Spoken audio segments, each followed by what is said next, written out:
తదీక్షా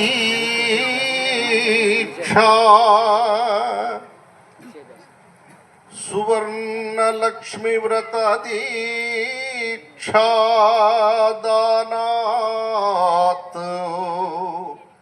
సౌభాగ్య దాంపత్య సుఖైక మహాఖ్యాతః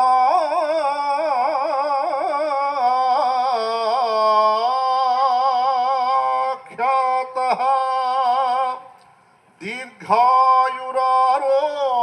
మహాభాగ్య సర్వభోగత్యనా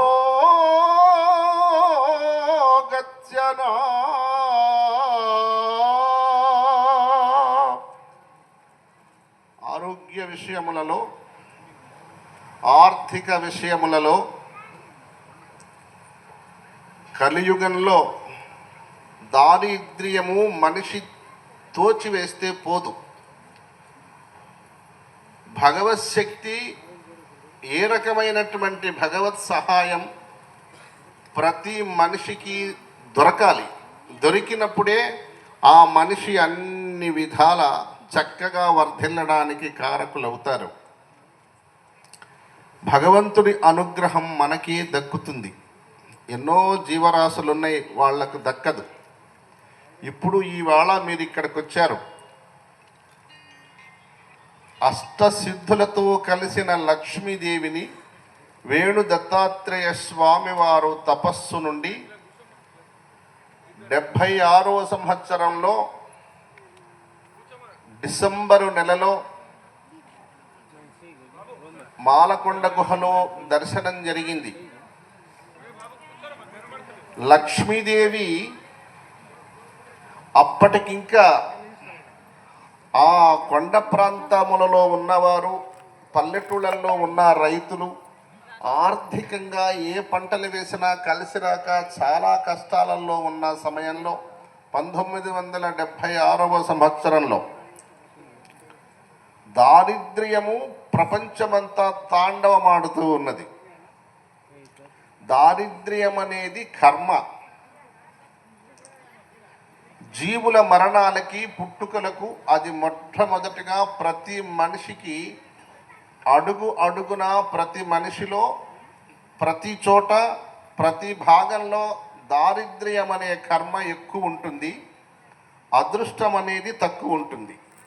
అదృష్టం అనేది మనస్సు, మనిషి కోరుకునే ఆశయాలు నెరవేరితే అది అదృష్టం. ఎన్నాళ్ళు చూచినా వాయిదాలు వేసుకుంటూ అమ్మాల్సింది అమ్మకుండా, కొనాల్సింది కొనకుండా, రావాల్సిన ధనము రాకుండా, జరగాల్సిన కళ్యాణాలు జరగకుండా, రావాల్సిన ఉద్యోగాలు ఆగిపోతూ, ఇచ్చిన మాట నిలబెట్టుకోలేక జీవితం మళ్ళీ తిరిగి రాదు. ఒక్కరోజు గడిచిపోతే ఆ గడిచిపోయిన ఒక్క రోజుని నువ్వు ఏ ధనంతో మనం కొనలేం. ఆ వయస్సు కొనలేం, ఆ రోజు కొనలేం. ఆ ఆశయాలు, ఆ సంతోషం, ఆ అనుభవం అది తిరిగి మళ్ళీ రాదు. అనుకున్నది అనుకున్న సమయానికి నెరవేర్చాలంటే అదృష్టం ఉండాలి.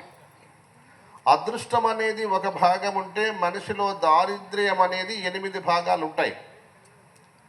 ఈ ఒక్క భాగము అదృష్టాన్ని దైవము తోడు చేసుకుంటే, దానికి సత్యమైన భగవత్ శక్తిని మన హృదయము, మన గుండె నిండా పెట్టుకుంటే 8 భాగాలలో ఉన్న దారిద్ర్యాన్ని పూర్తిగా నాశనం చేయగలం.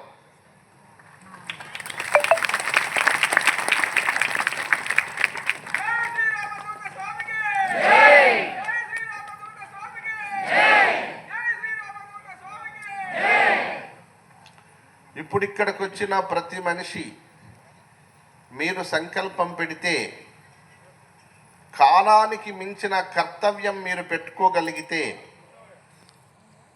ఒక్కొక్క మనిషి 100 కుటుంబాలకు రక్షణ చేసే ఆలోచనతో మనం ముందుకెళ్ళాలి.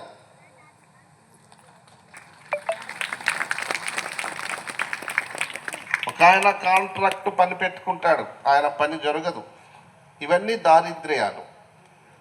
అలాగనే మనం పట్టుకున్న ప్రతి వృత్తి, ధర్మము, ఆరోగ్యము, కుటుంబ ఆనందం, మానసిక సంతోషం, స్నేహం, బంధం, అన్నదమ్ముల అనుబంధం, భార్యాభర్తల అనుబంధం, స్త్రీ పురుషుల ఆనందం,